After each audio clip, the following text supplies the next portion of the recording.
আমার স্বামী তার বাবা মারা যাওয়ার পর খুব ভেঙে পড়ে। আমি ওনার কথা কি বলবো। আমার শ্বশুর মারা যাওয়ার পর আমি অসহায় হয়ে পড়ি। আমার স্বামী পিতাশোকে খুব অসুস্থ হয়ে যায়। ওনার সেবায় আমার বড় মেয়ে করতে থাকে। আমি দূর থেকে মেয়েকে বুঝিয়ে দিই। আমার সতীন চাকরি থাকায় সে চলে যায় শহরে। রাত্রি এতটুকু একটা বাচ্চা মেয়ে হয়েও তার বাবার খুব খেয়াল রাখে। আমার স্বামী হয়তো খেয়াল করেছে ওনাকে প্রতিবেলায় ডিম ভাজা দিয়ে ভাত দেওয়া হয়। ঘর থেকে ছোটো মেয়ে কান্নায় উনি বিছানা ছেড়ে ঋতুর কাছে আসে। ও মাছ দিয়ে ভাত খাবে, তাই বায়না করছে, আমি মাছ খাবো, দাদাকে বলো মাছ আনতে। ওর দাদা যে আর কোনো দিনও আসবে না এটা ওর বোঝার বয়স হয়নি। আমরাও জানি না আগামী সময়গুলো কিভাবে কাটাবো আমরা মা মেয়েরা। আজ একটা বছর হয়ে গেল আমার স্বামী আমাদের পরিবারের কোনো দায়িত্বই পালন করে না। আমার শ্বশুর বেঁচে থাকতে তার সামর্থ্যের মধ্যে যতটুকু ছিল ততটুকু করেছে আমাদের পরিবারের জন্য। কিন্তু এখন আমরা 3টা মেয়ে মানুষ এ বাড়িতে কীভাবে একা থাকব। আমার শ্বশুর মারা গেছে 10 দিন হবে। এই 10 দিনে আমাদের পরিবারে একটুও বাজার আসেনি। আমি কোনো দিন বাজারে যাইনি বাজার করার জন্য, এমনকি আমার বড় মেয়েকেও পাঠাইনি। আর বাজার সদাই করার জন্য আমাদের এলাকার মানুষটা মেয়েদের পছন্দ করে না। ওর বাবা বিকেলে হাটে গেল আমাদের না জানিয়ে। বিকেলে অনেক বাজার আনলো, সাথে বড়সড় রুই মাছ। তবে আমার মনে পুরনো ব্যথা ওঠানোর জন্য প্যাকেটে করে অনেকগুলো ফুচকাও নিয়ে আসলেন। এনে বড় মেয়ে রাত্রির হাতে দিয়ে বললেন, তুমি ও তোমার মা মিলে খেও। আমার ছোট মেয়ে তো মাছ দেখে মহা খুশি। সে মাছ ভাজা দিয়ে ভাত খাবে। আসলে মনে মনে আমিও অনেকটা খুশি হয়েছি, কারণ আমার শ্বশুরের অর্থনৈতিক অবস্থা অনেকটা ভালো ছিল না। তাই উনি ওনার সামর্থ্য অনুযায়ী বাজার করতেন। আমি ফুচকার প্যাকেটটা হাতে নিয়ে অনেকক্ষণ কান্না করলাম। যে ভালোবাসার মানুষটা ছাড়া রাতের বেলা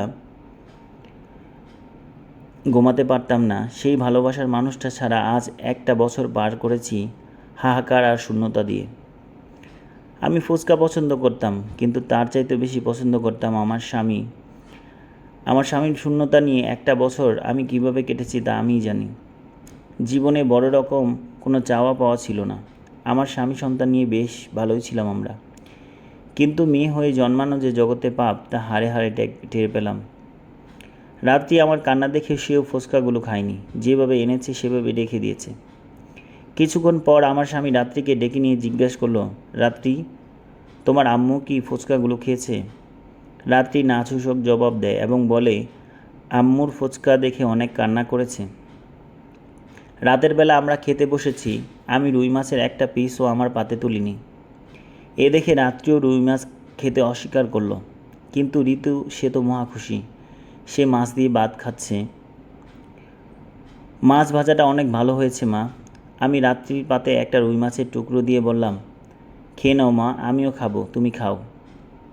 আমার স্বামী রুই মাছের দো পেঁয়াজা খুব পছন্দ ছিল, তাই তার জন্য খুব যত্ন করে রুই মাছের দো পেঁয়াজা রান্না করলাম।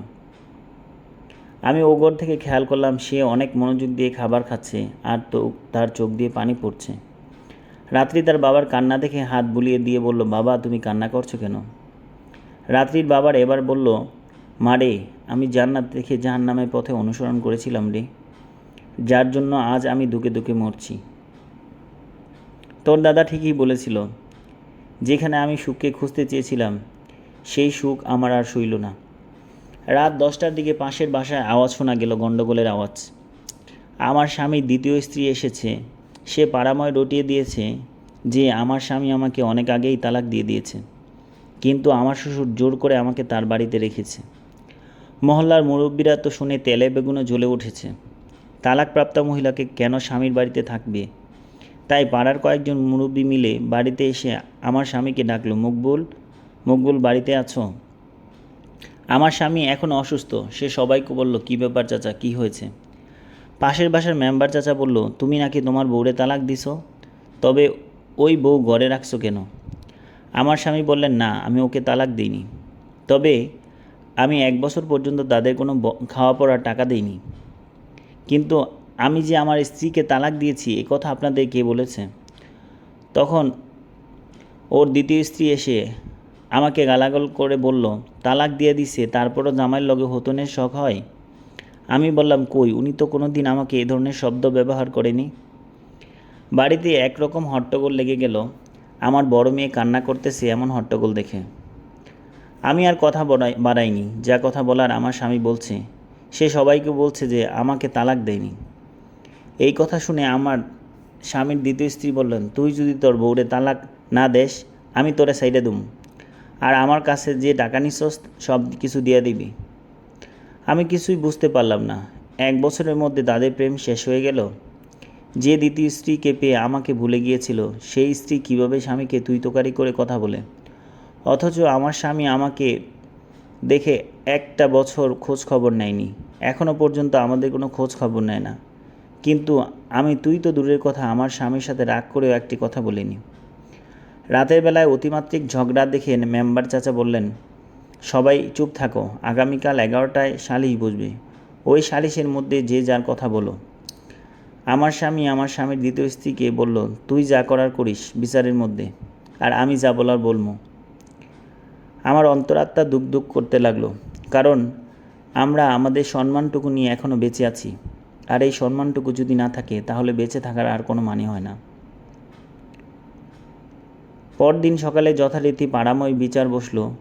তবে বিচারের অবস্থা দেখে আমি যা বুঝতে পারলাম, আমার আর আমার স্বামীর দ্বিতীয় স্ত্রীর মধ্যে বিচার হচ্ছে।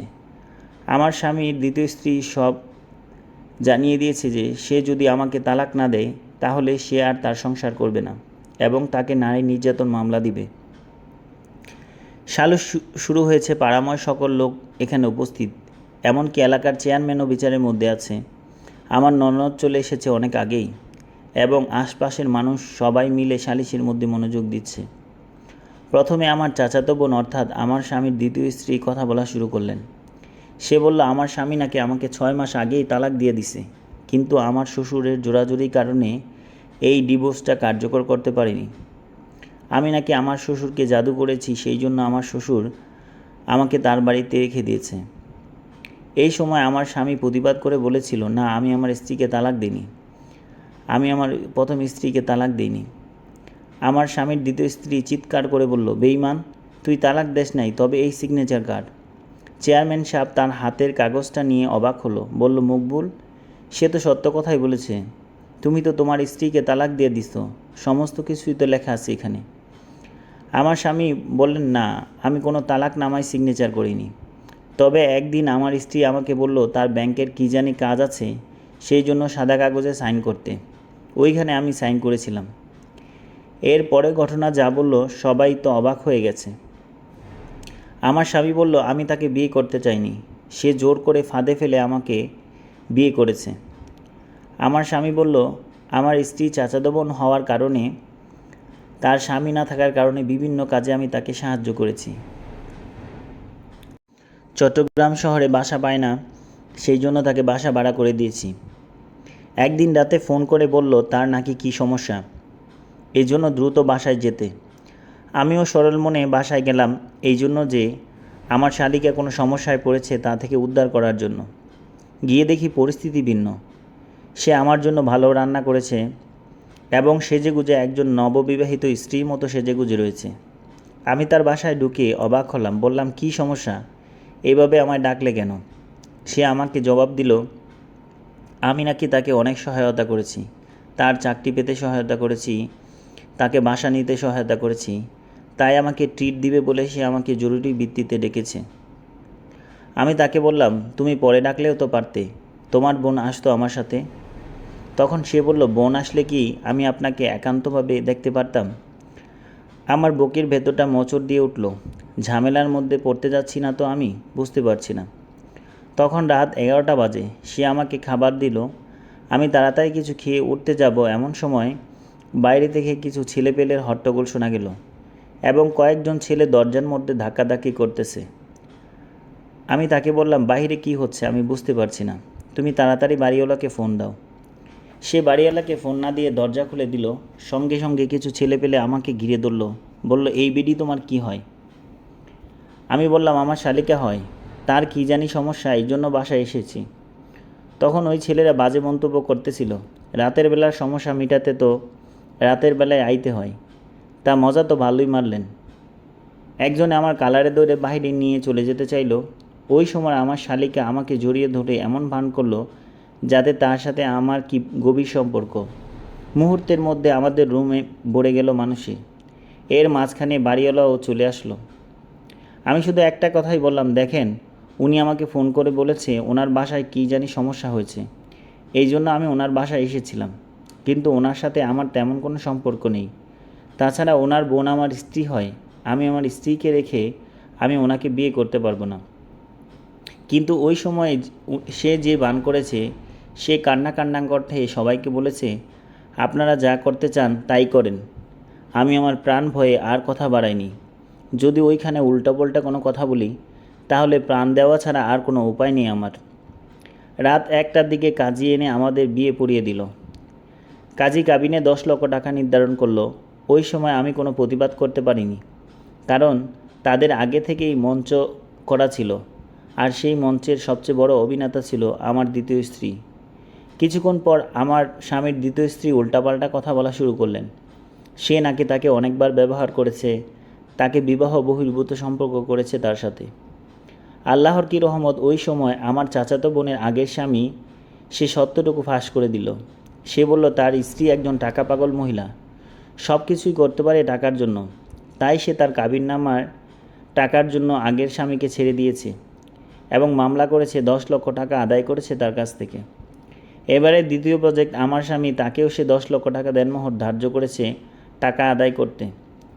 সালিশের মধ্যে মেম্বার সাহেব একটা কথা বলল, আমার জীবনে বহু সংসার দেখছি আমি, কিন্তু মকবুলের বড় বউর মতন বউ আমার জীবনে দেখি নাই। এবার আর কোনো পুরুষ মানুষ বলতে পারবে না যে বউয়ের চেহারা ভালো করে দেখেছে। অথচ এই বউটা একটা বছর স্বামী ছাড়া ছিল, তার ঘর থেকে কোনো আওয়াজ শুনি নেই। বিচারের মধ্যে সবাই আমার গুণগান করা শুরু করলো, যদিও আমি এগুলোর উপযুক্ত ছিলাম না। আমার শাশুড়ি, ননদ, পাড়া প্রতিবেশী সকলেই আমার ব্যাপারে ভালো কথা বলল। মসজিদের ইমাম সাহেব বলল, জোর করে কারো কাছ থেকে তালাক রাখলে তালাক হয় না। ইমাম সাহেবের কথা শুনে আমি প্রাণ ফিরে পেলাম। আমি বুঝলাম আমার স্বামীর সাথে আমার তালাক হয়নি। আমার স্বামীর দ্বিতীয় স্ত্রী বলল, ও যদি ওর বড় বউরে তালাক না দেয় তাহলে আমি ওকে তালাক দিয়ে দিব। আমার স্বামী বলল, তোর মতো টাকালোভী মেয়েরে আমি ছাড়তে পারলে আমার জীবন সার্থক হবে। আমার স্বামী হয়তো আগে থেকে প্রস্তুতি নিয়ে রেখেছিল, তাই উনি বললেন, যদি আমার ডিভোর্স দিবার চাস তাহলে সবার সামনে ডিভোর্স দিবি, আমি সব টাকা পরিশোধ করে দেবো। এরপর আমার চাচাতো বোন কিছুটা খুশি হলো এবং সে তার কাবিনের টাকা 10 লক্ষ টাকা পাবে। তাই মেম্বার চেয়ারম্যানদের মধ্যস্থতায় তাদের মধ্যে ডিভোর্স হয়ে গেল। আমার স্বামী সবার সামনে আমাকে উদ্দেশ্য করে বলল, তোমাকে এই জীবনে অনেক কষ্ট দিয়েছি, তুমি আমাকে মাফ করে দিও। আমার স্বামী আমার জন্য এতটা ব্যাকুল হয়ে আছে আমি কোনোদিনও কল্পনা করতে পারিনি। ভেবেছিলাম উনি ওনার দ্বিতীয় স্ত্রী নিয়ে অনেক সুখে আছে, কিন্তু উনিও যে একটা বছর আমাকে ওনার কাছে কামনা করেছে তা আমি ভাবতে পারিনি। আল্লাহর অশেষ মেহেরবানিতে আমি আমার স্বামীকে ফিরে পেলাম এবং আমার স্বামী গ্রামের মধ্যে একটা ব্যবসা শুরু করে দিল। আমার স্বামীকে নিয়ে, আমার সন্তানদের নিয়ে সুখে জীবন কাটাতে লাগলাম। সমাপ্ত।